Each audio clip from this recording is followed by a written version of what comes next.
He's big, he's loud, and lord is he also a force to be reckoned with right now. Centaur has seen his ups and downs in recent years of Dota 2, and on the whole, he's mostly been outshined by a lot of other offlaners, usually not bringing enough to the table to justify picking him over better suited characters, both in the pro and pop environment of the game. As he stands right now though, Centaur's actually one of the strongest offlaners that can net you a lot of MMR, due to how stupidly good he is at dominating the game, and carrying that early power forward into a winning match. If you like videos such as this, I'd hugely appreciate a thumbs up and a follow here on my YouTube channel. Videos come out every week and you guys are what makes that possible. So what is it exactly that now makes Centaur a stable hero to learn and play as part of your stable roster then? One of the most powerful changes that occurred to him was that of them buffing how Hoofstomp works as an ability. Prior to his buff in patch 734, Centaur would have to stand still in order to hit off his stun ability. With the change to Hoofstomp, this is no longer the case, and Centaur can now move in any direction of his choosing while revving up the stun animation. This change alone is absolutely massive for him, because it's the primary way he sets up kills for himself and his ally during the laning stage, while also making him significantly more of a threat when he initiates later in the game. These kind of changes have happened to several heroes before him, such as Gyro having to stand still to activate his flak cannon, or more notably, Ursa's old Earthshock not moving him forward and instead being a standing slow. This change has empowered the rest of Centaur's kit greatly, and now allows him a much better chance at applying a vile amount of pressure in lane, and not just be a hero that acquires Vanguard and is hard to kill, but instead being a dangerous killing machine that not only becomes very tanky and hard to deal with, but also will punish his opponents tremendously for going up against him. With his newfound strengths coming in especially from Hoofstomp, there are now two builds that you can rather safely go for him in order to make the most of the hero. Always start off by going a point in Hoofstomp. The likelihood of you getting first blood if you take a rune engagement is very high, and it's going to be the primary way to open up people for damage on lane. Following this, we want to take a point in Double Edge. Double Edge is what allows us to stack up an insane amount of damage on the enemy position 1 or 5 of our choice, although at the cost of our own HP, which is a worthwhile trade-off. At level 3, it's then possible to take a value point in his passive, especially if you're on a lane where you don't see much potential for killing with your QW combo, either because of the opponent heroes or if you don't find any potential with your position 4. It is also possible to opt out of the passive entirely, but this should be done if you're able to score a lot of damage and kills on lane without dying. From here, this is where the build deviates into two forms. You can max out Hoofstomp from here on first, allowing you a heavy amount of magic damage without being beholden to your HP, or you can max out Double Edge first, which is crazy spammable on lane, but you might not be able to safely use it without dying, which would render this version worse under the wrong circumstances. Both of these routes are entirely viable, and it depends on the exact lane you find yourself on. If you think you're able to survive playing super aggressive, Double Edge spamming is utterly insane for the sake of tossing out your opponent, while on the other hand, Hoofstomp is very safe and reliable, without putting yourself in so much danger from utilizing it. After this, we want to grab our ultimate whenever it's available, due to its powerful application both on lane and for our teammates. Following it up with either maxing Hoofstomp if you went for it during lane, or Double Edge if you prioritized it over the Stomp, before maxing out both spells together, and then lastly finishing up the hero by maxing his passive last. As for his passives, they're all very good and viable, so you can choose them based on your preferences as well. The ones I find the best happen to be plus 5 health regen at 10, 40% double edge strength damage at 15, plus 45 retaliate damage at 20, and lastly a toss up between Hoofstomp duration or retaliate aura, based on what the team needs at 25. Item build wise, we want to focus on Centaur's ability to apply pressure, do damage and generally lock down the enemy after the laning stage is over. In order to make sure laning stage goes probably, however, we need to build accordingly. As a starting recommendation, I hugely encourage getting 1 or even 2 rings of protection.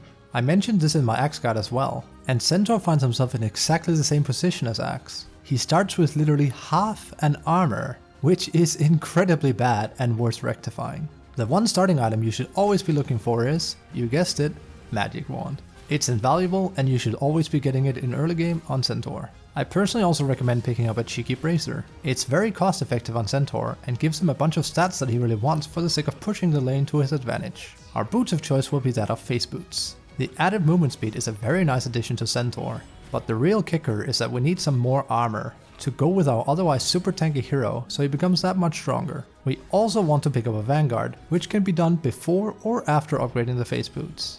Even if the enemy has a lot of magic heroes in their ranks, the added sustainability and ability to dive towers, combined with this ability to farm creep camps, becomes immense once Vanguard is acquired. Following this, we have 3 choices I can recommend going for in your various pub games. We can upgrade the Vanguard into a Crimson Guard, which is an absolute godsend if you're against a wide variety of melee heroes. Our other choice is to head straight towards Pipe of Insight. This is incredibly strong if there's a lot of magic damage on the enemy's side, and since we'll be frontlining too. A huge added bonus is also that the damage we take from Double Edge is significantly decreased from it, because the self-damage we incur from using it is magical, not physical.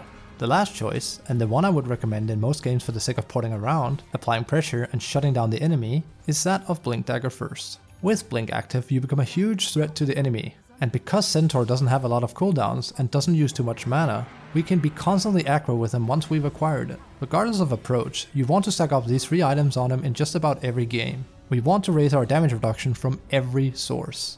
I personally consider Aghanim Shard mandatory, and it should ideally be picked up after Blink Dagger in particular.